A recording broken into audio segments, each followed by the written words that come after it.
አሰላሙ አለይኩም ወራህመቱላሂ ወበረካቱ። ሙስሊም ወንድሞች እንዲሁም ክርስቲያኖች ሰላም ብለናል። ዛሬ ማሳያችሁ ነብያችን ሰለላሁ ዐለይሂ ወሰለም በቀደምት መጽሐፍት እንደተተነበየላቸው ነው። እንግዲህ አላህ ሱብሓነሁ ወተዓላ በሱረቱል አዕራፍ ምዕራፍ 7 ቁጥር 157 ላይ ነብያችን ሰለላሁ ዐለይሂ ወሰለም በቀደምት መጽሐፍት ላይ እንደተተነበየላቸው ነግሮን ነበር። ወላኪን ግን መጽሐፍቶቹ አሁን ተበረዘዋል። ከዚህ ከተበረዘው መጽሐፍ ደግሞ አንዳንድ ነገሮች እናሳያቸዋለን ቅሪቱ ስላለ። ማቴዎስ ወንጌል ምዕራፍ 21 ቁጥር 33 ላይ ሌላ ምሳሌ ስሟል። ኢየሱስ በምሳሌ ያስተምራቸው ነበር። የወይን አትክልት የተከለ ባለቤት ሰው ነበር አለ። ይሄ ምሳሌው ማን ነው? የወይን አትክልት ባለቤት የተባለው አምላክ ነው። ቅጥርም ቀጠረለት፣ መጥመቂያም ማሰለት አለ። ቅጥር ቀጠረና መጥመቂያም ማሰለት፣ ግንብም ሰራና ለገበሬዎቹ አከራይቶ ወደ ሌላ ሀገር ሄደ። ገበሬዎቹ የተባሉት አይሁድ ናቸው፣ እስራኤላውያን።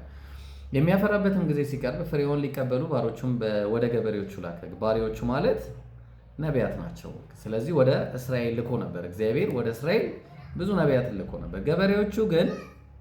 ገበሬዎቹም ባሮቹን ይዘው አንዱን ደበደቡት፣ ሌላውንም ገደሉት፣ ሌላውንም ወገሩት።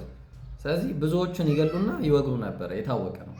ደግሞም ከፊተኞች የሚበዙ ሌሎች ባሮችን ላከ። እንግዲህ ሌሎች ነቢያትን ልኮ ነበር፣ እንዲሁም አደረጉባቸው። በኋላ ግን አለ ልጅን ያፍሩበታል ብሎ ልጁን ላከባቸው። እንግዲህ ኢየሱስ ለእስራኤል የመጨረሻ ነብይ ስለሆነ እስቲ ደግሞ የመጨረሻውን ልጅ ልላክ አለ። በቃ ብዙ ልጆች አሉት እግዚአብሔር። ከልጆቹ መካከል ልጁ አንደኛ የመጨረሻው ልጅ እንግዲህ በእስራኤል የመጨረሻው ልጅ ሊልክ ነው። ገበሬዎቹ ግን ልጁን ባዩ ጊዜ እርስ በርሳቸው ወራሹ ይህ ነው፣ ኑ እንግደለው፣ ርስቱንም እናግኝ ተባባሉ። ሊገሉት እንደፈለጉ አይሁድ ኢየሱስን፣ ሙስሊምም ክርስቲያንም ይስማማበታል፣ ጥያቄ የለውም።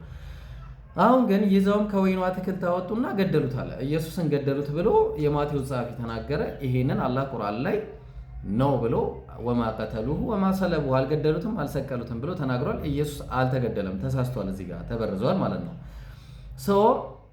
እንግዲህ የወይን አትክልት ጌታ በሚመጣ ጊዜ በእነዚህ ገበሬዎች ምን ያደርግባቸዋል አለ። እንግዲህ ጠየቃቸው ኢየሱስ ምሳሌውን ነገራቸውና ምንም ያደርግባቸው ይመስላቸዋል እነዚህ አይሁዶች ላይ። እነሱም አሉት ክፉዎችን በክፉ ያጠፋቸዋል፣ የወይንም አትክልት ፍሬውን በየጊዜው ለሚያስረክቡ ለሌሎች ገበሬዎች ይሰጠዋል አሉት። እንግዲህ ሌሎች ገበሬዎች አሉ ማለትም ከአይሁድ ውጭ ወይ ከእስራኤል ውጭ ያሉት ለነሱ ይሰጣል። ኢየሱስም እንዲህ አላቸው፣ ግንበኞች የናቁት አለ የናቁት ድንጋይ እሱ የማዕዘን ራስ ሆነ አለ። ድንጋይ የማዕዘን ድንጋይ የተባለው ማን እንደሆነ እንመጣበታለን። ግንበኞች የናቁት ማለት ምንድን ነው? ኦሪት ዘፍጥረት ምዕራፍ 21 ቁጥር 9 ቁጥር 10 ላይ አብርሃምም ይህችን ባሪያ ከነልጇ አብርሃምንም አለችው ሳራ ይህችን ባሪያ ከነልጇ አሳድ ማለት ነው። የዚች ባሪያ ልጅ ከልጄ ከይስሐቅ ጋር አይወርስምና አለችው አለ። ስለዚህ አሳድ ተነቋል። በቃ በእስማኤል በኩል የሚመጣ እንዳለ የተናቀ ነው። ለዛ ነው አብርሃም ቁጥር 14 ላይ ማሎ ተነሳ፣ እንጀራም ወሰደ፣ የውሃም አቁማዳንም ለአጋር በትከሻዋ አሸከማት፣ ብላቴናውንም ሰጥቶ አስወጣት አለ። በቃ ሪጀክት ተደርጋ ነበረ ማለት ነው። ምን አለ ሲናገር ግንበኞች የናቁት ድንጋይ እርሱ የማዕዘን ራስ ሆነ አለ። የማዕዘን ራስ ማን ነው? ልንመጣበት ነው ገና። ከዛ ቀጠለና ኢየሱስ እሱ መጨረሻ ላይ ነው ማሳያችሁ። ይህም በጌታ ዘንድ ሆነ ለዓይኖቻችንም ድንቅ ነው የሚለውን ከቶ በመጽሐፍ አላነበባችሁምን አላቸው። ስለዚህ እላችኋለሁ የእግዚአብሔር መንግሥት ከእናንተ ከአይሁድ ከእስራኤል ትወሰዳለች። ታዲያ ለማን ይሰጣል? ፍሬዋንም ለሚያስረክብ ሕዝብ ትሰጣለች አለ። ፍሬዋን ለሚያስረክብ ሕዝብ። ፍሬዋን የሚያስረክብ ሕዝብ ማነው? ፍሬያማ የሚደረገው እዛው እስማኤላውያን ናቸው። ኦሪት ዘፍጥረት ምዕራፍ 17 ቁጥር 18 ላይ አብርሃምም እግዚአብሔርን እስማኤል በፊትህ ቢኖር በወደድኩ ነበር አለ፣ አንተም ቢያመልክ አለ። ቁጥር 20 ላይ እግዚአብሔር ምን አለው?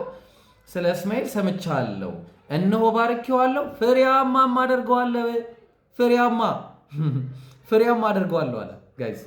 ስለዚህ ፍሬያማ የሚሆን ህዝብ ይሄ ነው ማለት ነው። አሁን ወደ ቅድሙ ወደ ኮርነር ስቶኑ እንመለስ።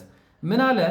Jesus said to them, ለነሱ አላቸው ኢየሱስ have you never read in the scriptures በመጽሐፍት አላነበባችሁም? the stone that the builders rejected ግንበኞች የናቁት ድንጋይ has become the cornerstone የማዕዘን ድንጋይ ሆናል። ማዕዘን ላይ የሚቀመጥ ድንጋይ ሆናል። who is that person? ማን ነው እሱ? ሰሂህ አልቡኻሪ 35 ላይ ምን አለ? Allah's Messenger sallallahu alaihi wasallam said, my similitude in the comparison with the other prophets before me is that of a man has built a house nicely and beautifully. የኔና ከኔ በፊት የነበሩት ነቢያቶች ጉዳይ አስመልክቶ በንጽጽር ሲቀመጥ እንደዚህ ነው አሉ። አንድ ሰው እቤትን አሳምሮና ቆንጆ አድርጎ እንደሰራ አይነት ነው አሉ። except for a place of one brick, አንድ ድንጋይ ግን አንድ ቦታ ትቀራለች። ምን ቦታ? in a corner, በምን? በማዕዘን ቦታ የሚቀመጥ ድንጋይ አለ። ሱብሃንአላህ። ከዛ ቀጠለ the people go about it and wondered at its beauty, በጣም አዩትና ቤቱን ተው በጣም የሚገርም ቤት ነው አሉ። ግን ምን አሉ? but say, ግን አሉ would that this brick be put in its place, ታዲያ ይሄ ድንጋይ ቦታው ላይ መቀመጥ የለበትም ምን አሉ። በጣም የሚገርም ነው። ሶ ምን ተባለ? so I am that brick, እኔ ያ ድንጋይ ነኝ። የትኛው ድንጋይ? ኮርነር ስቶን፣ ኮርነር ላይ የሚቀመጠው ድንጋይ ነኝ አሉ። and I am the last of the prophets, እኔ የነቢያት መደምደቢያ ነኝ አሉ ነቢያችን ሰለላሁ ዐለይሂ ወሰለም። ዋው! አያችሁ ኢየሱስ ራሱ ነቢያችን ሰለላሁ ዐለይሂ ወሰለም እንደሚመጡ በስነ ስርዓት ያውም ኮርነርስቶን በሚባል ሁኔታ ማስቀመጡን በጣም በሚገርም ሁኔታ ነቢያችን ሰለላሁ ዐለይሂ ወሰለም ይህንን ትንቢት ፉልፊል ማድረጋቸውን ታያላችሁ። ስለዚህ ጀማዓ ትላንትና የለቀኩትንም ቪዲዮ ሪፖርት አድርገው ሪሙቭ አስደርገውብኛል። ይህም ቪዲዮ ሪሙቭ እንዳይደረግ የእናንተ ጥረት ይወስነዋል። ስለዚህ ምን ታደርጋላችሁ? ኮፒ ሊንክ አድርጉ፣ ለሰዎች ተደራሽ አድርጉት። ያ ጀማዓ አሰላሙ አለይኩም ወራህመቱላሂ